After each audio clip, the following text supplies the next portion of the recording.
Okay, I want us to look at how to build and solve linear equations.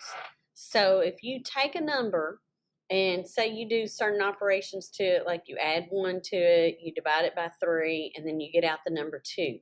You should be able to work this problem backwards and start with the output 2 and do the inverse operations of what you have. So if you're dividing by 3, the opposite of dividing is multiplication. So if you multiply by 3, then you should get rid of that divide by 3. So I'm going to multiply the right by 3 and the left by 3. And you got to keep in mind that this is like a balanced scale. Whatever you do to one side, you have to make sure you do to the other.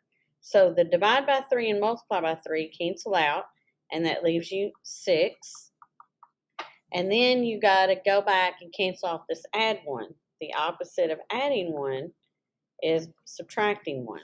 So if I come to this side, I subtract 1 from the left, 1 from the right, and now I finally get what the output or what the input number was, which was 5.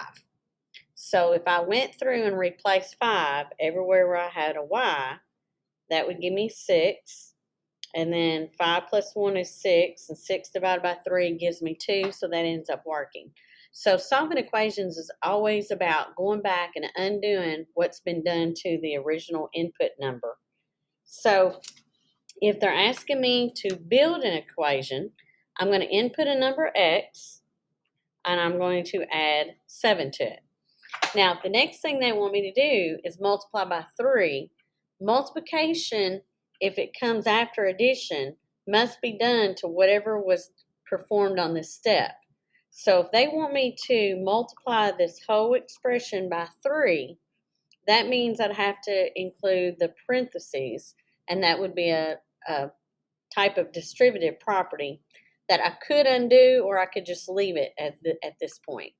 So then I'm taking the piece that I have, and the next thing they want me to do is to subtract 2.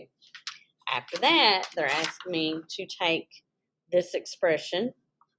So I'm not really changing anything as I go. I'm just adding a new operation, and then I am dividing by 5. Then they're telling me I get the answer of 11. So I first added 7, then I multiplied by 3, then I subtracted 2, then I divided by 5, and I got 11 as the answer. So in order to solve this, I just have to do everything that was performed backwards. So it's kind of like leaving from your house and going somewhere different. If these were the roads that you took to get there, then to go back home, you have to go the roads in backwards order in the different directions. So this, I would start off with 11, and instead of dividing by 5, I'd have to multiply by 5. So I'd come over here and I'd multiply the right by 5 and the left by 5 to keep it balanced. That's going to cancel that off. So then I write down what's still left, and I make the changes as to the numbers as they go. 11 times 5 will become 55. Then I've got to get rid of the subtract 2. The opposite of subtract 2 is to add 2. So I add 2 to cancel off that operation, and then I add 2 to the other side. And when I say the other side, you always have to cross that equal sign right there.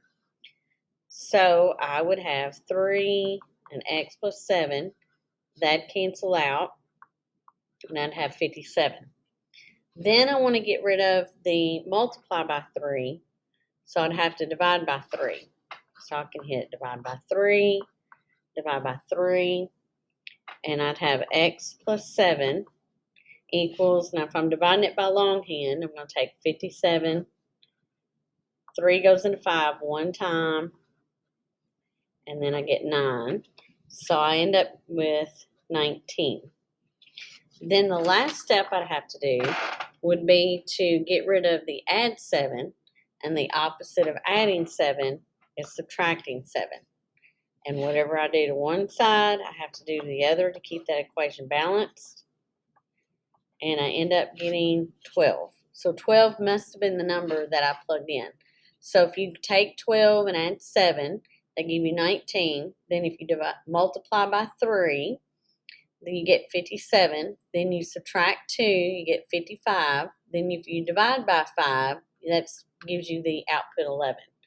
Now, some of the videos that you've watched, you could have done this a little differently. Right here, if you have parentheses, you could always do the distributive property, which means you multiply the 3 by each piece.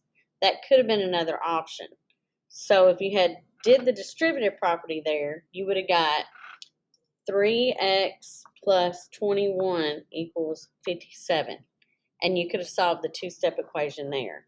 But that's kind of what it means by building and solving. You're putting the steps in that they're asking you to do, and then I would put on the side what's the opposite operation, and then that helps you end up getting the number that you put in, which in this case was x equals 12. So hopefully that helps you out a little bit.